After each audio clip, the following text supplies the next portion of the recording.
見えたぞ。あの島だ。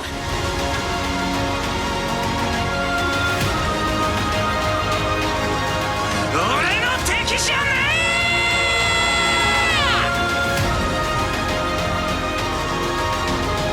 腕は立つだろ。アクセプト。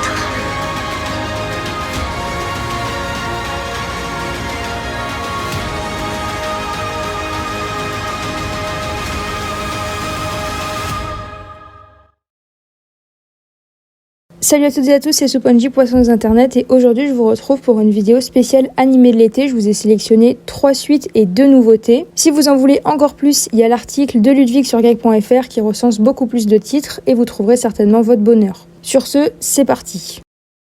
Access granted.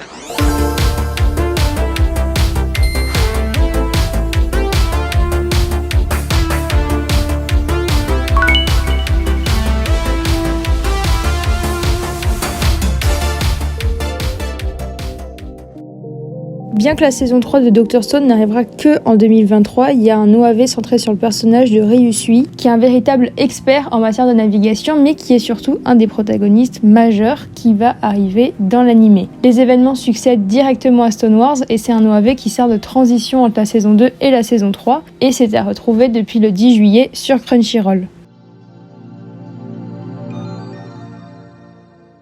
5 ans après sa première saison, Made in Abyss revient avec sa saison 2 qui fait suite direct au film Made in Abyss, l'aurore de l'âme des profondeurs qui est sorti en 2020. Riko, Lego et Nanashi se remettent peu à peu de leur affrontement face au Seigneur de l'Aube. Riko est désormais en possession de son propre sifflet blanc qui a été créé à partir des restes de Prouchka, et nos 3 explorateurs font dès à présent route vers le 6e niveau, la cité du non-retour. C'est une saison qui promet d'être riche en émotions et qui est disponible depuis le 6 juillet sur Crunchyroll, et il y a 12 épisodes.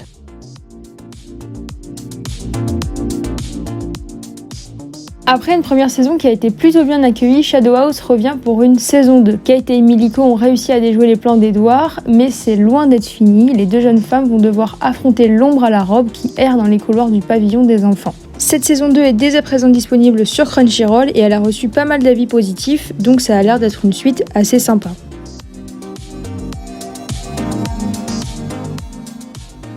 En ce qui concerne les nouveautés, je vous propose de commencer avec Bastard, qui est un des piliers de la Dark Fantasy et qui revient dans une nouvelle adaptation signée Netflix. Ça se passe à l'ère médiévale, donc avec une ambiance un peu guerre, horreur, etc. Et il y a une terrible armée des ténèbres qui cherche à ramener à la vie Anthrax, un ancien dieu de la destruction, afin d'utiliser son pouvoir pour conquérir le monde, évidemment. Pour atteindre cet objectif, Kalsu, le chef de l'armée, décide d'assaillir Metallicana, qui est un royaume détenant l'un des sceaux qui emprisonne la créature. Et pour se protéger de l'assaut imminent, le royaume décide de faire appel au pouvoir de Dark Schneider, un puissant guerrier créé par les 12 sages il y a 400 ans. C'est disponible depuis fin juin sur Netflix.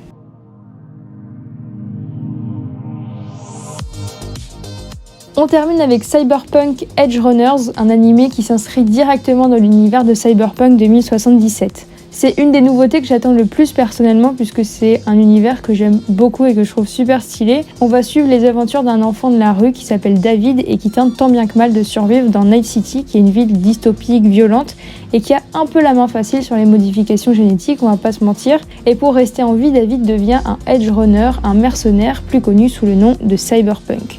C'est à découvrir le 31 août sur Netflix et ça a l'air vraiment super bien, que ce soit en termes d'animation, en termes d'histoire et tout, c'est quelque chose vraiment que j'attends beaucoup.